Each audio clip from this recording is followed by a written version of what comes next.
Hello and welcome to my channel. My name is Laura and I like to craft stuff. So this fabric is from my stash. It's got little green birdies on it. I had gotten it from the discount room in one of the fabric stores I like to go to. And I thought it would look really good with this fabric pack. Now, when I originally flipped through it, I thought they were mostly like this, where it's a white background and a rainbow, because there was certain sections like this fabric, I don't know, there was enough that I was like, I thought that that was going to be the majority of it. Looking into it today, I have discovered that there are probably a couple greens that are really close to this green. So I have a plan. I have an idea. I do want to mix these two. I think they go really well together. They're both fun and vibrant, and this top fabric has a very similar green in it. And with packs like these, I feel like pulling a color from one of the multicolored squares helps match the colors for all of them. This is Pedal Power from Moda by me and my sister's designs. That's out of focus, I'm sure. Anyway, I didn't actually buy this. I got this for Christmas. So thank you, Mardi. I'm excited to start using this. The plan I have for this, I'm very excited about. Again, I'm coming back to this book that I got used at a used bookstore by Miss Maggie McCormick Gordon. Although this one is a pattern that I've seen a lot of people do. I think it's a pretty classic pattern, and that is the Churn Dash. This one. Now there's another version of this earlier in the book that had me very confused, and I was wanting to do one of these, but it had too many squares. But this one has just enough that I can do it with this, and so I am gonna make the dark part be from the pack. That'll be from the fabric pack, and then the light part will be the green. And then what I'm planning on is having a few blocks that are green backgrounds, but not that fabric. They'll be green backgrounds from the green from this. And I think that'll be a nice little design element. So if you want to watch me make this, come along for the ride. Keep watching. I do a lot of stuff like this, so if you want to like and subscribe, I would also appreciate that. Alright, let's get to work. Alright, looking at the pattern, I have decided, I have rarely used these measurements down here. I just need the design. What I'm going to do is I'm going to make my squares, like in the final, when I put them all together, I want them all to be 3 inches, which means that my half squares I need to cut out at 4 inches. 4-inch squares. And then for these, I've decided if this is going to be a 3-inch block, that means that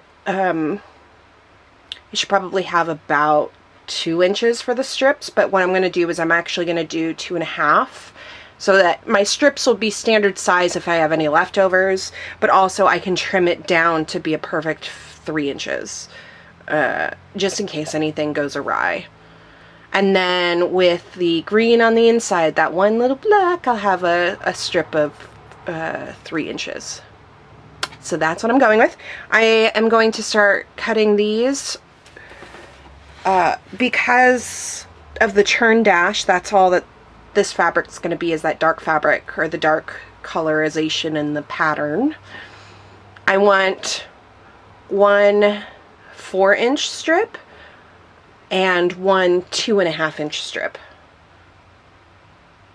or 2 2.5-inch strips, a couple of strips to make, to make this. So that's what I'm going with. All right. Thought I'd pop back on to say this paper fell out of the layer cake. That's what they're calling this one anyway. It has all of the serial numbers for if I like any of the fabrics, I can order more or larger quantities. But then it also gives a little handy cut up guide. So if you wanted to cut up the fabrics and use every single bit of fabric, here are some ways that you can cut that up. I don't know if I'm supposed to share this, but I thought it was really cool. I'm going to keep this little sheet. And they have it so that you can even fold it in half. How nifty. So I did wind up cutting 2 strips of the 2.5 inch from the packs. I really do enjoy playing with packs like these and preset fabrics. They're also so much easier to deal with and to cut than, you know, yards of fabrics. So I might play with these more.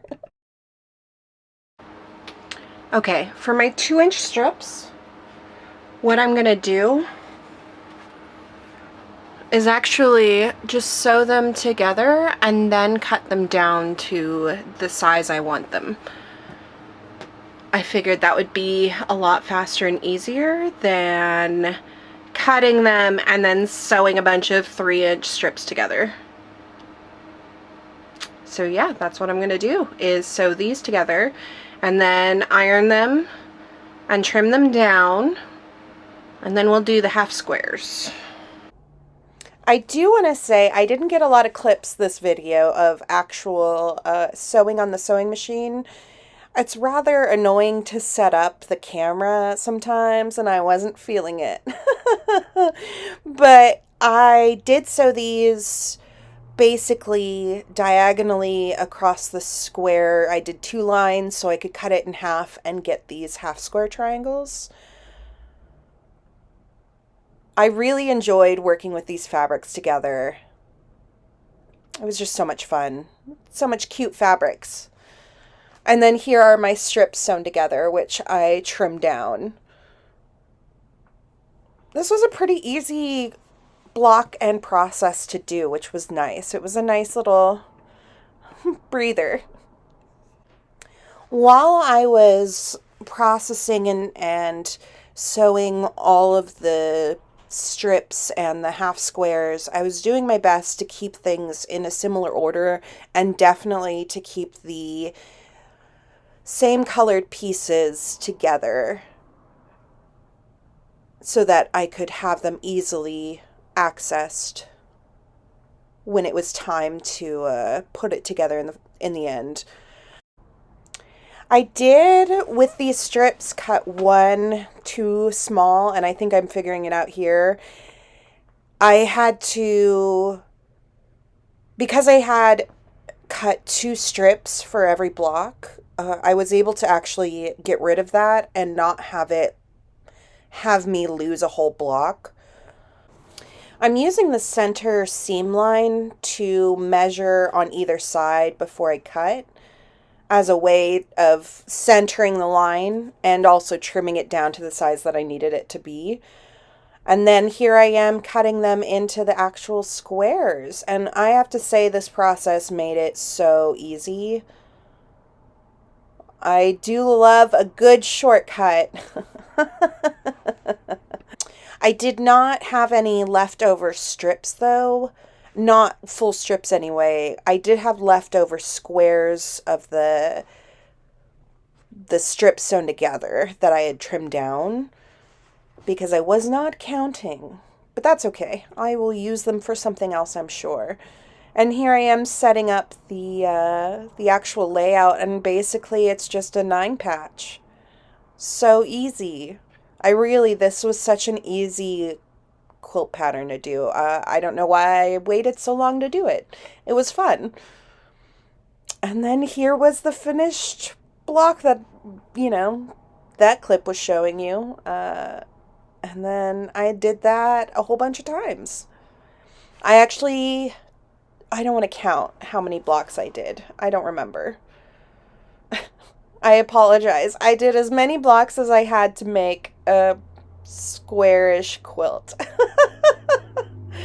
But I did use some of the green fabrics, as you can see, as the background, and peppered that in the final layout. With the final layout, I tried to do kind of like a blended rainbow effect. I'm not sure if you can tell that that was what I was aiming for, but I enjoyed the final product. The squares were small enough, though, that I needed to do a border, and so I actually did add a border. I did not film it because this was probably the first border I added to a quilt, and I just wanted to experiment and see how it would work out.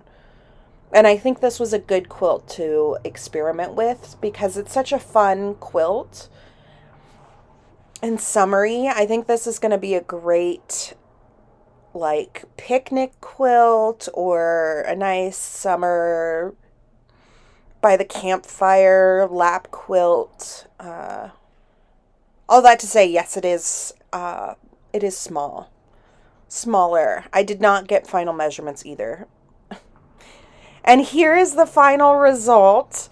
The way that I did my border, the reason why I don't have final measurements is because I just went ahead and cut strips. I think I did 6-inch wide strips, and I sewed it all the way around and trimmed it down when it was longer than the edge of the quilt.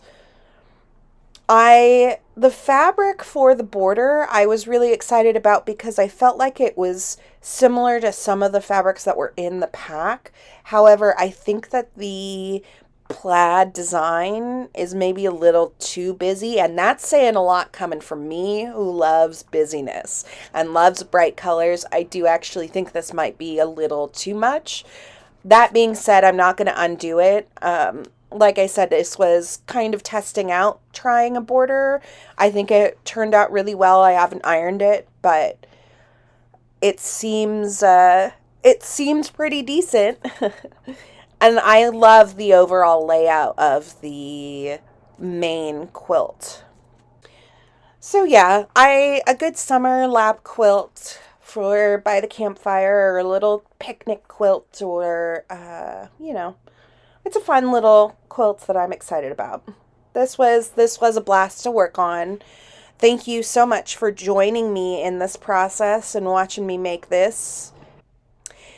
And this is a nice quilt block as a break, like a nice little quilt to put together that doesn't require too much thinking, which was a nice break before the inspired projects I have upcoming that I'm also very excited about.